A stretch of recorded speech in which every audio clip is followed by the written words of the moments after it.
There's a reason for stop signs and traffic lights. They keep you safe.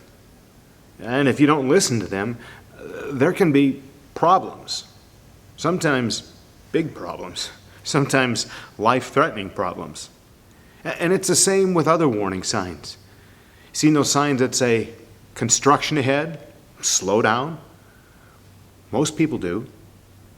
But some people just keep whizzing on at the same speed and passing you by, and again, sometimes ending up in what's a completely avoidable accident if they just paid attention to the sign. The sign is there for a reason. Ever seen one of those road closed signs ahead in like a rainstorm, and there's this low area, and the water piles up because it's got no place to go, and most people listen to that sign and find another way around. But some people ignore that road flooded sign and say, well, I can make it through. And every year you see stories of people who got stuck, and every year of people worse than that who got swept away and drowned in what again was avoidable if they just paid attention to the signs. The signs are there for a reason. Did you know that there are also signs that we need to be paying attention to when we're walking with Jesus?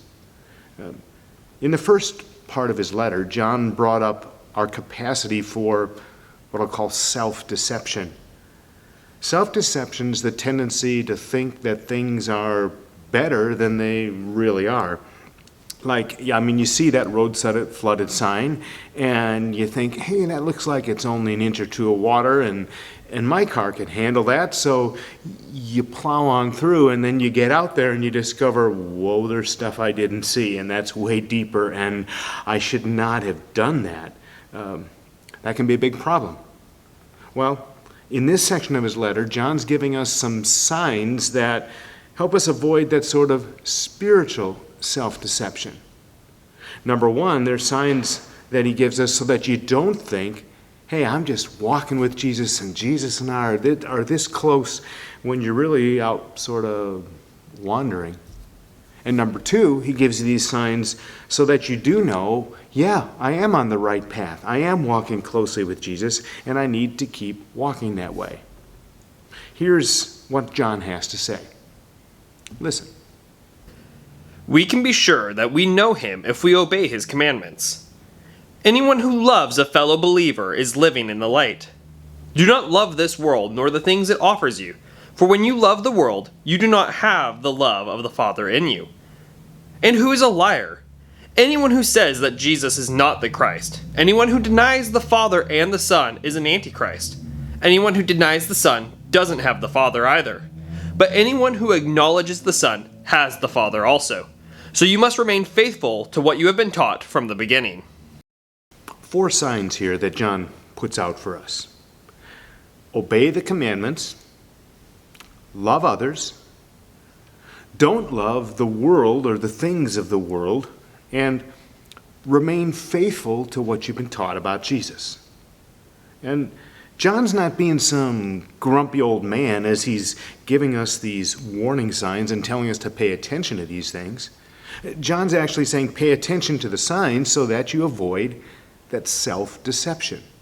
He's saying pay attention to the signs and listen to Jesus so that you keep walking in the light rather than drifting into the shadows.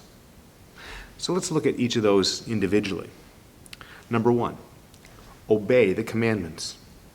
John writes, beginning at verse 3, we know that we have come to know him if we keep his commands. Whoever says, I know him, but does not do what he commands, is a liar, and the truth is not in that person.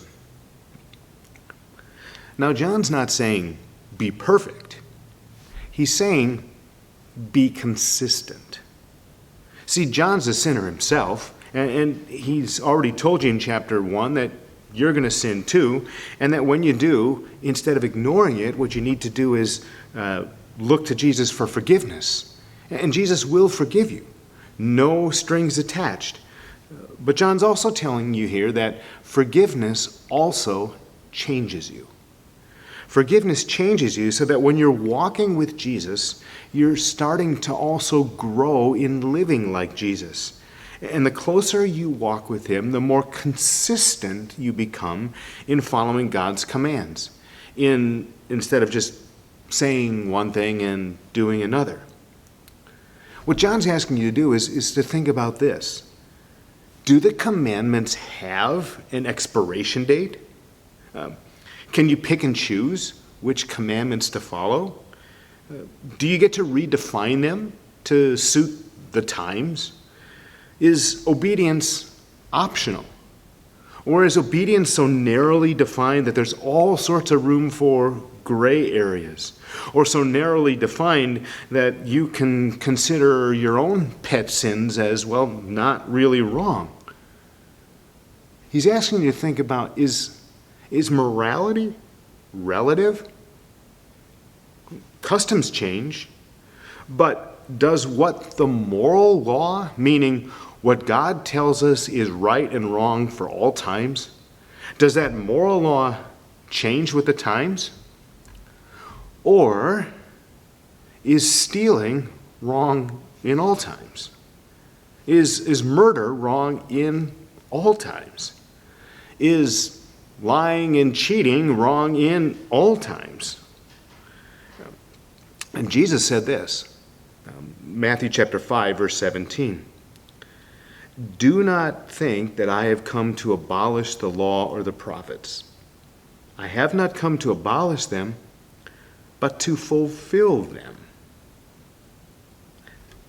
John's saying, listen to what Jesus says there. I've come to fulfill them. And that means to keep them, to do them. And if you're following Jesus, you do the same. And to those who would so narrowly define things that it makes them feel okay of avoiding what I'd call the spirit of the law, well, Jesus says things like this. Again, Matthew chapter 5, here's at verse 21. You have heard that our ancestors were told, you must not murder. If you commit murder, you are subject to judgment. But I say, if you are even angry with someone, you are subject to judgment.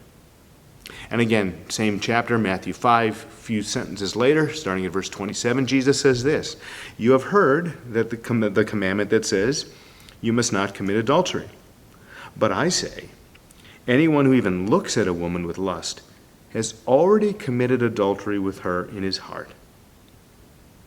And here's what Jesus is saying. And remember, John's point is, listen to Jesus. Jesus is saying that obedience isn't optional. It's expected. And keeping the commandments consistently is actually a sign that you're walking with Jesus. If, and this is a big if, right? If you're also keeping the commandments coupled with love. In Jesus' day, there were people called the Pharisees who were really pretty good at keeping the rules. But why were they keeping the rules so well? Well, if you read the Gospels, the Pharisees, it seems, were keeping the commandments in order to show off both to God and to other people. And the rule-keeping made them feel superior to others, not to mention judgmental toward other people's behavior and harsh toward those who couldn't match their standards. Now, to all outward appearances, the Pharisees looked like they were paying attention to that first sign. They were obeying the commandments. They were keeping the commandments. But nobody ever accused the Pharisees of walking with Jesus, did they? So what were the Pharisees missing? Among other things, love. The Pharisees were missing love, and that's the second sign. Not only keep the commandments, but sign number 2, love others. See, keeping the law without love isn't really keeping the law at all. Why? Well, because love is the summary of the law. Remember what Jesus said? I'm reading from Matthew chapter 27. Love the Lord your God with all your heart and with all your soul and with all your mind. This is the first and greatest commandment. And a second is like it. Love your neighbor as yourself. What Jesus is trying to tell us is that keeping the commandments is a way to show love, both to God and to other people. So what did Jesus mean by love? Well, to Jesus, love isn't so much an emotion as it is an action. Let me say that again. To Jesus, love isn't so much an emotion as an action. It's the night before Jesus would go to a cross. And he's having a special meal with his disciples, and that's the meal we've come to know as the Lord's Supper. And after he humbled himself, he takes off his outer clothes, and he kneels down, and he takes a basin of water, and he starts going around and washing all his friends' feet. Now, as their master and as their Lord, he shouldn't have done that, but Jesus humbles himself and washes their feet, and then a little later on, he says this. I'm reading from John 13, beginning at verse 34. A new command I give you. Love one another. As I have loved you, so you must love one another. By this, everyone will know that you are my disciples, if you love one another. And then a little later that same night, Jesus added this in John chapter 15. My command is this, love each other as I have loved you. Greater love has no one than this, to lay down one's life for one's friends. So what Jesus is doing here is he's defining love. And he's defining love as humble actions for the sake of others. And serving actions for the sake of others. And sacrificial actions for the sake of others.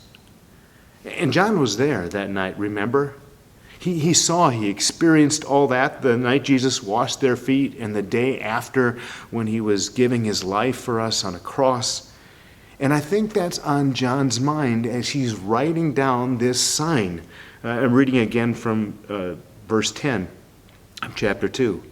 Anyone who loves their brother or sister, and he's thinking of that definition of love, humble actions, serving actions, sacrificial actions for the sake of others, anyone who loves their brother and sister lives in the light, and there is nothing in them to make them stumble.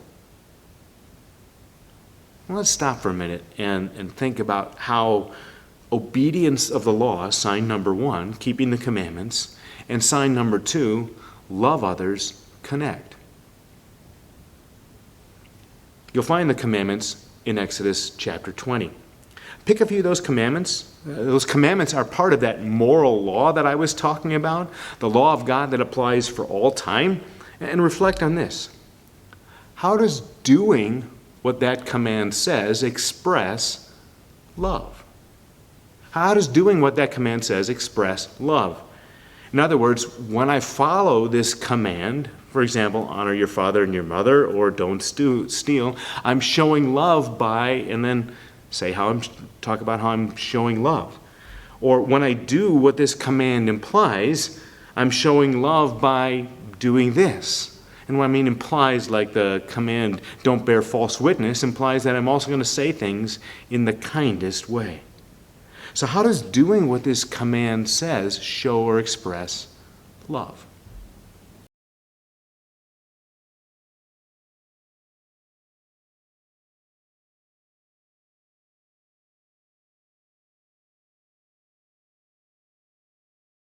Sign number 3 is one of those like big caution signs.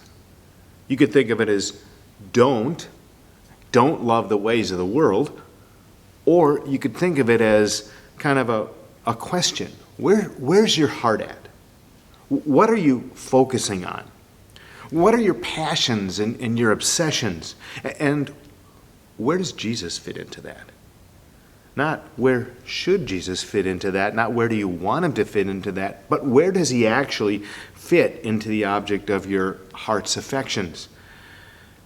See, we have a tendency to focus on the things that we can see. Things, activities, people around us, and look at what you spend your time on and what you spend your money on, And that's going to tell you what your focus is. That's going to tell you what your priorities are. And again, not what they should be or what you want them to be, but what they actually are. So when you look at how you spend your time, and when you look at how you spend your money, what really gets your focus? Where does Jesus fit into that picture? And what does that tell you about what you're loving most at the moment? Now, John tells us that loving the world is dangerous, and that loving the world more than God is sinful. Let me read that sign again, beginning at verse 15. John says, "Do not love this world, nor the things it offers you. For when you love the world, you do not have the love of the Father in you. For the world offers only a craving for physical pleasure, a craving for everything we see, and pride in our achievements and possessions. These are not from the Father, but are from this world." Now John's not saying, when he's writing this, he's not saying, avoid the world completely. I mean, you might remember that Jesus talked about his disciples being in the world, not of the world. In fact, right, you need to be in the world in order to influence the world, don't you? You need to be in the world to influence the world both for good and for God. Now, John's also not saying that nice things are bad. He's not saying you can't have any nice things. He's not saying that you shouldn't do your best or work hard to achieve. In fact, doing your best and working hard to achieve, well, that's good stewardship. That's good stewardship. What he is saying here is, don't be obsessed by the things of this world. Don't be seduced by the things of this world. Don't be obsessed or seduced by the things of this world so much that you chased after those things above everything else, or that you let pursuing those things push God farther and farther into the fringes, or that you let pursuing those things push other people away, or that you start defining yourselves by your titles and achievements and letting that determine your worth, or that you chase pleasure just because it feels good and it makes you feel like you're in step with society. That'd be loving the things of this world.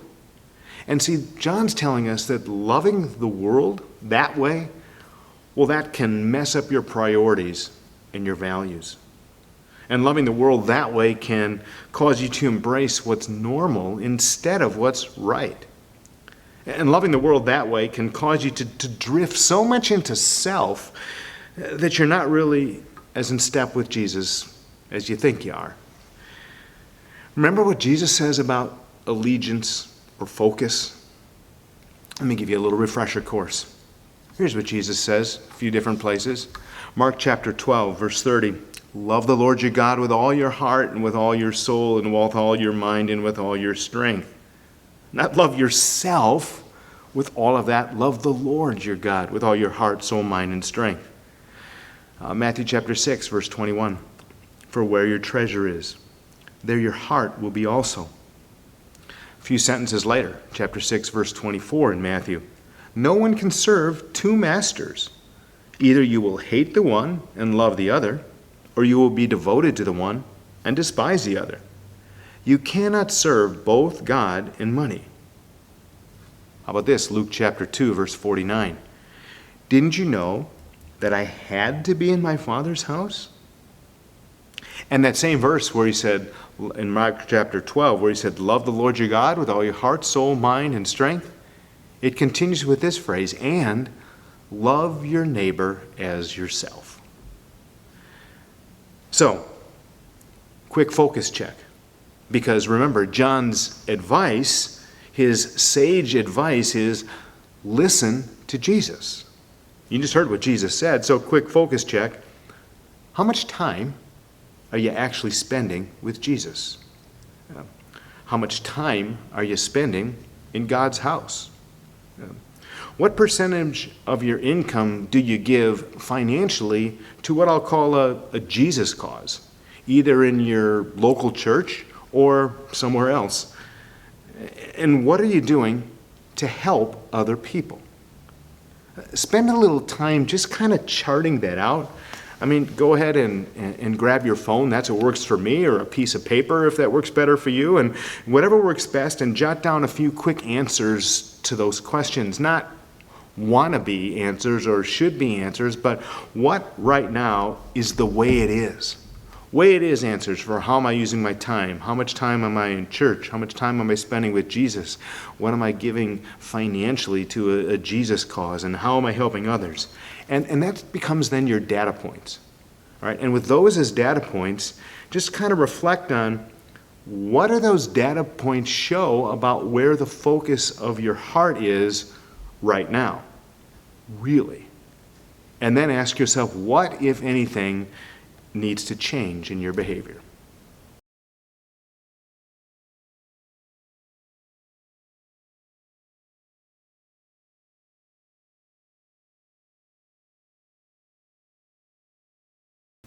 I really like how the Message translation talks about that sign number 3, about focus, about not loving the ways of the world.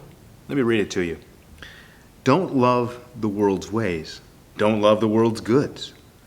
Love of the world squeezes out love for the Father. Let me say that again. Love of the world squeezes out love for the Father. Isn't that true? He continues, practically everything that goes on in the world, wanting your own way, wanting everything for yourself, wanting to appear important, has nothing to do with the Father. It just isolates you from Him. The world and all its wanting is on the way out. But whoever does what God wants is set for eternity. Pretty good, huh? Which brings us to sign number 4. We've had keep the commandments, love others, don't love the things of the world, or watch your focus. Sign number 4 is, what are we believing and teaching about Jesus?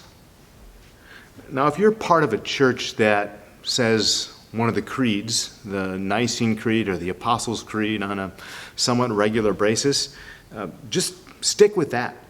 All right? Those creeds do a really good job of expressing what the Bible teaches about Jesus. But in John's day, they didn't have those creeds yet as guardrails. And some people started coming up with all sorts of new ideas about Jesus that were really quite far from the truth that Jesus told us about himself. You know, actually, if I think about it, that same sort of thing is going on today as people try to remake or reinvent Jesus to fit their own particular worldview. But remember, John's advice is listen to Jesus. So what did Jesus say about himself? Let me read you a few of those things. John chapter 3, verse 16. For God so loved the world that he gave his one and only Son, that whoever believes in him should not perish, but have eternal life. John 6:40. For my Father's will is that everyone who looks to the Son and believes in him shall have eternal life, and I will raise them up at the last day. John 10, verse 30. I and the Father are one. And John 14, verse 6. I am the way, the truth, and the life. No one comes to the Father except through me. And remember, John's heard all these things that Jesus said. He's experienced those things, and that's why he says, make sure you keep believing these things about Jesus. Make sure you keep believing the right things about Jesus. Don't be deceived into thinking that Jesus was just a good man or a wise teacher or a social revolutionary. Jesus is God himself. God himself, who became a man so he could suffer and die on a cross to forgive our sins, and who came back from the dead so that one day we could rise from the dead too and live with him forever. And John's advice is listen to Jesus. Let me read you again what he wrote. It's in chapter 2, beginning at verse 22. John writes, who is a liar anyone who says that Jesus is not the Christ. Anyone who denies the Father and the Son is an antichrist. Anyone who denies the Son doesn't have the Father either. But anyone who acknowledges the Son has the Father also. So, you must remain faithful to what you have been taught from the beginning.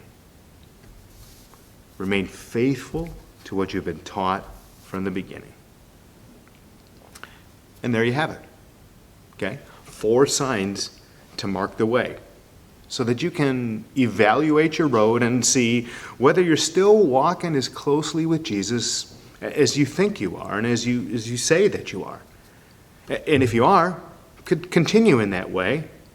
And if you're not, to make a course correction before you go a little too far into the danger zone.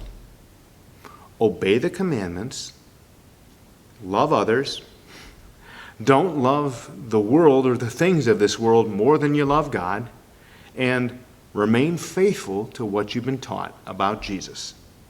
Those are 4 pretty clear and distinct signs to follow to let you evaluate how closely am I walking with Jesus right now. And John really wants you to get that. And for some people, 4 is a lot to remember. So John kind of shrinks those 4 down to 1. It's back in verse 6. Let me read it to you.